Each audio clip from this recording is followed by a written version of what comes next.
13 beautiful English villages, real prices, and one house nobody can buy, no matter how much money they bring. Picture a Lincolnshire village where the average home costs under £300,000, and the market charter is nearly 800 years old. Now picture a Cotswold village so small that a single building plot alone runs to £750,000. And picture the village at number 1, where every cottage has belonged to the same family since 1558, and not one of them has ever been sold. Stay to the end, because how that last village still works is genuinely strange. We show Britain's villages the way they actually are. Real numbers, and one honest catch on every single one. Not brochure copy. Subscribe if you're tired of retirement videos where every place looks flawless. Let's get into it. We start in the hills northeast of Church Stretton, in a parish that covers over 6,500 acres and still sits below 600 people. Cardington isn't one tight cluster of cottages sitting round a green. It's a village in a bowl of hills surrounded by scattered hamlets with names like Comley, Chatwell, Plaish and Enchmarsh. Each one just a farmhouse or two rather than a proper street with a shop on it. The name itself comes from Old English, and it roughly means the town of the sons of Carder, which tells you how long people have been arranging their lives around this particular fold in the landscape. Worth knowing before we go any further, in this part of Shropshire, a village often means something looser than a high street with a church and a pub. It means a name on a map that covers several small farming settlements, each tucked into its own valley, a mile or two apart from the rest, with the hills themselves doing most of the separating. Church Stretton, the nearest proper town, sits a short drive southwest. And that's genuinely the point of a place like Cardington. Nobody moves here for convenience. They move here for the hills closing in around them at dusk, and the sound of almost nothing at all. That's the honest catch here. Beautiful hill country, genuinely quiet. Real farming families who've worked this ground for generations. But your nearest neighbour might be a proper walk away, not a garden fence away. And the shop and the surgery are both somewhere else entirely. Keep that in mind, because the next village on this list solves the loneliness problem with a river running straight through it, and loses something else entirely in return. Melverley sits right where the River Severn meets the River Vyrnwy, almost on the Welsh border, home to about 150 people. And it has one of the strangest churches left in England. St. Peter's is built entirely from black and white timber, standing on the riverbank with its beams exposed the way a much older building would look. The whole structure resting on nothing more than old oak and good carpentry. It isn't a Victorian recreation of an old style either. It's the real thing. Rebuilt in 1406 after Welsh forces under Owain Glyndŵr burned the original church to the ground, just 5 years earlier during the uprising against English rule that swept through this stretch of the border. It's one of only 3 timber-frame churches left standing in the whole of Shropshire, and one of just 27 surviving anywhere in England.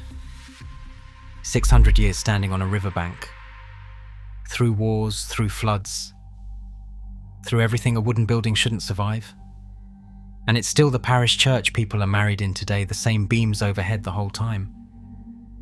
And that's the honest catch, the same 2 rivers that make Melverley beautiful, that give it the reflections and the willow trees and the quiet, have flooded it more than once, because a village built where 2 rivers meet is a village built on a floodplain, whatever the view looks like on a dry afternoon.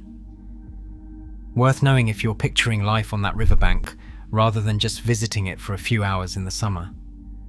From here we leave the rivers behind for a Norfolk village old enough to appear in the Domesday Book, and somehow still growing today. Great Massingham shows up in the Domesday Book of 1086, recorded alongside its smaller neighbour with over 100 households between them. Villagers, freemen, smallholders and farm workers all listed by name, almost 1,000 years ago. That makes it one of the older working villages on this entire list. And today it's home to just under 1,000 people.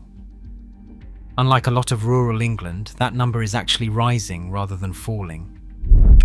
It sat at 902 people in 2011 and had climbed to 963 by the most recent census.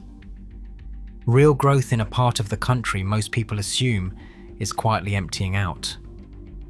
Homes here average around £347,000, with detached houses closer to 390,000. Not cheap by Norfolk standards, but nowhere near what the same house would cost you an hour south, down toward the home counties where that same budget barely gets you a one-bedroom flat. Great Massingham also sits an interesting 11 miles east of King's Lynn and 28 miles northwest of Norwich, which puts the county's two biggest towns on opposite horizons from the very same village green. Now the honest catch, Great Massingham sits 11 miles from King's Lynn, which is where you're driving for a hospital appointment, a proper supermarket shop, or anything beyond the basics the village itself can offer. Beautiful, growing and genuinely rural, but you're planning your week around that 11-mile drive, not walking to it on a whim whenever you feel like it. Great Massingham is gaining people.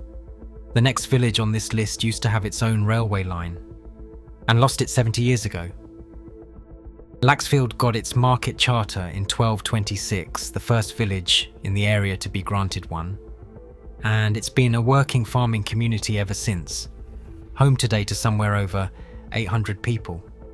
Property in the surrounding IP13 postcode averaged around £372,000 back in 2018, the most recent figure available for the area, so treat that as a reference point rather than an exact price today.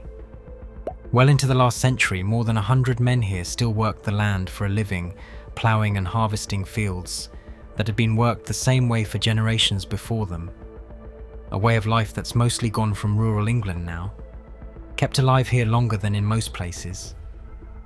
From 1907 to 1952, Laxfield was even the end of the line for the Mid-Suffolk Light Railway, a small country line that connected this corner of Suffolk to the wider rail network and gave farmers an actual way to get produce out to the bigger market towns instead of relying on a horse and cart. Then in 1952, the line closed for good. The tracks were lifted, and it never came back, leaving the village exactly as far from a station as it had been before the railway ever arrived. That's the honest catch running through Laxfield, and frankly through a lot of East Anglia. The railways that once reached these villages are long gone, so getting anywhere today means a car or a bus timetable, not a train platform at the end of the lane. From a village that lost its railway, we moved to one that's been quietly losing people since its marble mill and coal pits shut down.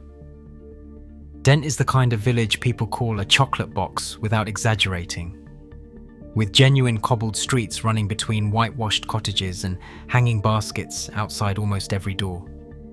It was founded by Norse settlers well over 1,000 years ago, farmers who built scattered homesteads across this dale rather than one dense centre, and that dispersed pattern is still visible in the way the village and its outlying farms sit today. The village actually grew fastest in the 19th century, when construction of the Settle Carlisle Railway brought workers and money into the dale, pushing the population up to a peak of over 2,000 people by 1971. Alongside the farming, Dent had real industry as well, with coal mining that ran until around 1870, and a marble mill that operated from the 1820s until it finally closed in 1907. Cottages here currently list for around £170,000 to £180,000, genuinely affordable against most of the villages on this list. But look at the population curve and you'll see the honest catch straight away. Once the mill and the coal pits shut, the work that had drawn people here for a century simply vanished, and the population has been sliding ever since, down to around 760 people today. Pretty and cheap for a reason then, since this is a village the working world moved on from a century ago and it never fully came back. From a village that's been shrinking since Victorian times, we go to one currently in enough demand that prices are climbing instead of falling. Tealby sits on the edge of the Lincolnshire wolds, 3 miles from Market Raisin, home to just under 600 people. It's routinely named one of the most sought-after villages in the whole of the Wolds, full of period cottages, old farmhouses, and the kind of honey-coloured stone that photographs well in every season of the year. The numbers back that reputation up too. The average asking price here runs around £293,000, above the wider Wolds average of roughly £259,000, which tells you this specific village carries a premium even within an already affordable region. Compare that to a Cotswold village later on this list, and Tealby still looks like a genuine bargain, the kind of price that would barely cover a deposit further south. Compare it to its own Wolds neighbours though, and Tealby is clearly the one people are actively competing for, not just quietly considering. The honest catch is simple, and it won't surprise anyone who's already lived rurally. 3 miles doesn't sound like much on paper. But without a car, getting to a GP surgery or a proper supermarket in Market Rasen turns into a real planning exercise, not a quick errand you can do on foot. From one Wolds village still on the open market, we head north to a pair of Northumberland villages where the open market barely applies at all. Ford has around 500 people, and next door, tiny Etal has closer to 50. The wider parish, which also takes in the smaller hamlet of Crookham, holds roughly 500 people across all 3 settlements combined. Together they form one of Northumberland's quieter corners, close to the Scottish border. And almost every building in both villages belongs to the Ford and Etal estates, run by the Joycey family for more than 100 years now. Etal in particular is what's called a model estate village, built entirely from dressed stone under the direction of Lady Waterford in the 1800s, planned down to the last cottage rather than grown up naturally over centuries.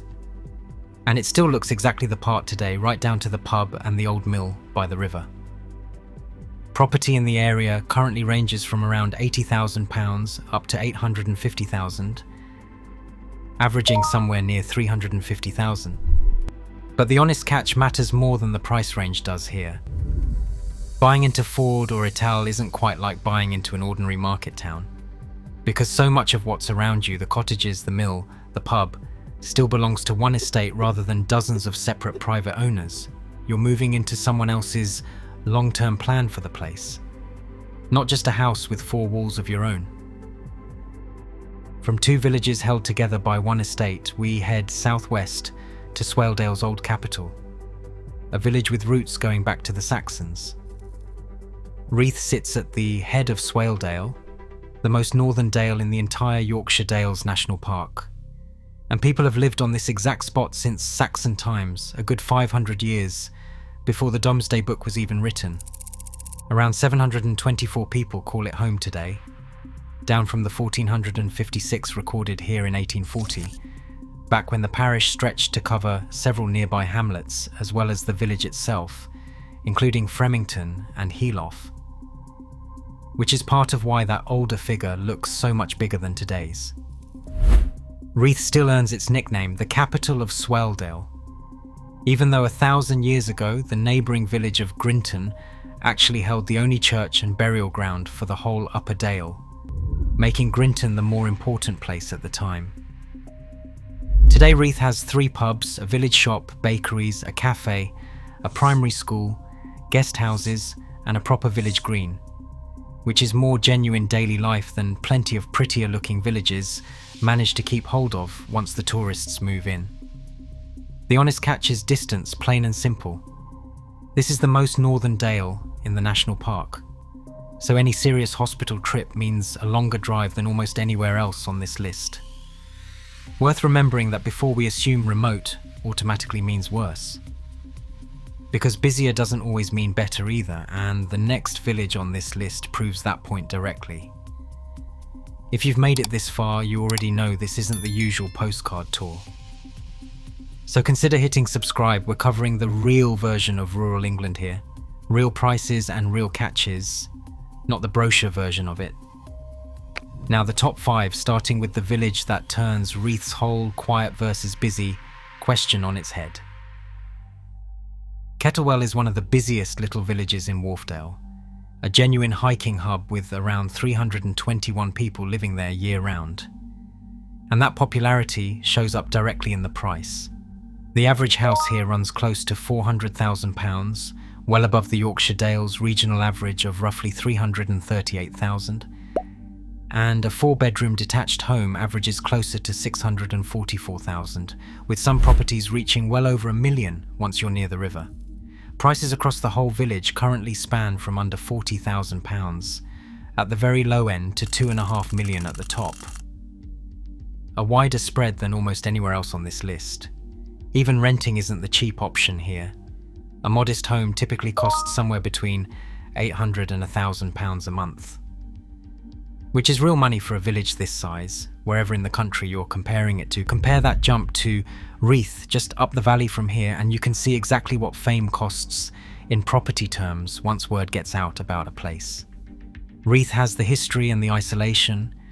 Kettlewell has the crowds, the walking trails, the cafes that stay open on a wet Tuesday, and the price tag that comes with all three.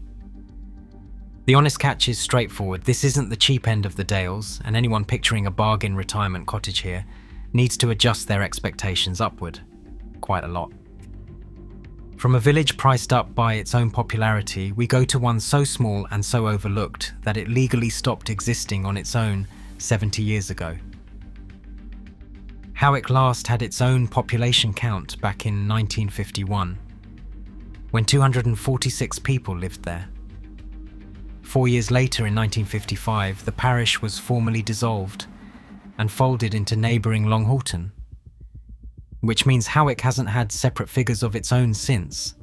That's not a village nobody's heard of by accident. That's a village that stopped being its own administrative entity, and barely anyone outside Northumberland noticed at the time it happened. And yet this tiny place produced a British Prime Minister. The Grey family has owned Howick since 1319, and Howick Hall was the birthplace of Charles Grey, born there in 1764, who went on to become Prime Minister in 1830. He's the man Earl Grey tea is named after, reportedly blended to this recipe for him at that same house. And the tea has outlasted almost everything else about the village's public profile, still sitting on supermarket shelves worldwide, long after most people have forgotten which Prime Minister it's named for. The original hall was largely destroyed by fire in 1780 and rebuilt within 2 years as a grand Grecian-style house, which still stands today surrounded by the gardens the family later planted around it. The honest catch is almost a compliment, if you think about it properly. Howick is so small and so quiet that it disappeared from the map administratively, and life there simply carried on regardless, without ceremony. From a village whose name barely survives on official paperwork, we go to one where the price tag alone will genuinely surprise you. Campden is a proper Cotswolds secret, home to fewer than 100 people, tucked just out of sight of the coach parties that swarm nearby Campden every summer weekend. Locals and travel writers alike routinely call it one of the prettiest, quietest villages in the whole of the North Cotswolds.